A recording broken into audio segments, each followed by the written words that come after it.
सुबह power breakfast में आप सभी का स्वागत है। आइए देख लेते हैं कि अंतर्राष्ट्रीय बाजारों से आज हमारे मार्केट्स के लिए कैसे संकेत है। शुरुआत तो पूरे लाल निशान के साथ हुई है। 150 पॉइंट्स की कमजोरी इस समय गिफ्ट निफ्टी में दिख रही है। हालांकि डाउ फ्यूचर्स कुछ संभलता दिख रहा है, 90 पॉइंट्स की स्ट्रेंथ वहां पर है। नास्डैक फ्यूचर्स में भी तकरीबन उतने ही पॉइंट्स की स्ट्रेंथ दिख रही है। एशियन मार्केट्स में भारी गिरावट दिख रही है। जापानीज मार्केट निके इस समय 1200 पॉइंट्स नीचे है और बाकी जितने भी मार्केट्स इस स्पेस में खुले हैं ये भी गिरावट लेकर ही खुले हैं।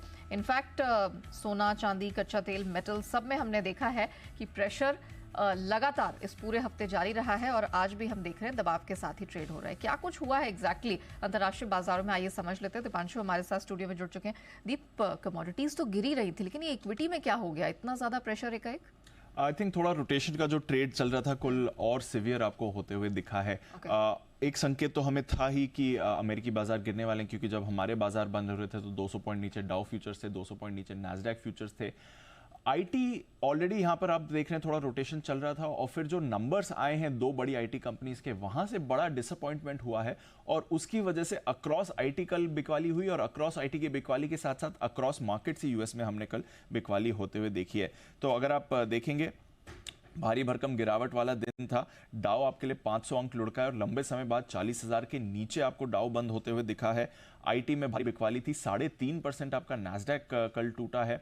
S&P 500 में 2.25% की गिरावट थी और 1.5 साल में सबसे खराब दिन था। दिसंबर 2022 के बाद का सबसे खराब इंट्राडे फॉल आपने S&P 500 में आते हुए दिखा है और ब्रॉड गिरावट भी थी क्योंकि रसल 2000 भी आपका करीब 2% लुढ़का है। जो विक्स है वो एक ही दिन में 22% ऊपर गया है। तो एक रोटेशन का ट्रेड ऑलरेडी अमेरिका में बन रहा था, बट जिस हिसाब से खराब आईटी के अर्निंग्स की शुरुआत हुई है उससे भी आपका मूड बिगड़ते हुए दिखा है। तो टेस्ला 12.5% ये गिरा है। कल प्री मार्केट में हमें 8% नीचे ऑलरेडी दिख रहा था, उसके बाद मार्केट के दौरान 12.5% गिरा है। लगातार 4 तिमाहियों से इनके नंबर्स अनुमान से कम रहे हैं।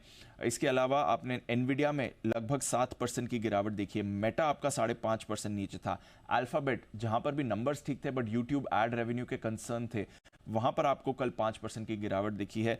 माइक्रोसॉफ्ट 3.5% और एप्पल और अमेजॉन 3% नीचे थे। तो जो मैग्निफिसेंट 7 स्टॉक्स हैं जिनके दम पर एक बड़ी रैली अमेरिकी बाजार में बनी हुई थी, स्पेशली नास्डैक और S&P 500 में, वहां पर कल ट्रेड बड़ा रोटेशन हुआ है क्योंकि पहले दो नंबर्स जो आए हैं वो काफी डिसअपॉइंटिंग है। तो बाजार अनुमान लगा रहा है कि शायद बाकी कंपनीज के भी नंबर्स उतने खास नहीं रहे और इसकी वजह से आपने भारी भरकम गिरावट देखी है। तो उस पर फोकस है। यूरोप में सुस्त कारोबार था। डॉलर इंडेक्स आपका 104 के पास स्थिर है। कच्चा तेल 1.5 महीने के निचले स्तर के पास सपाट है। सोने में सुस्ती थी और कॉपर में लगातार 8 दिनों से आप गिरावट देख रहे हैं। तो बाकी उतना बदलाव नहीं था, बट हाँ आईटी के कमजोर प्रदर्शन से हमने देखा है अक्रॉस यूएस मार्केट्स कल भारी भरकम गिरावट आई है। ऑलराइट, थैंक यू दीप पूरी डिटेल्स के लिए। इनफैक्ट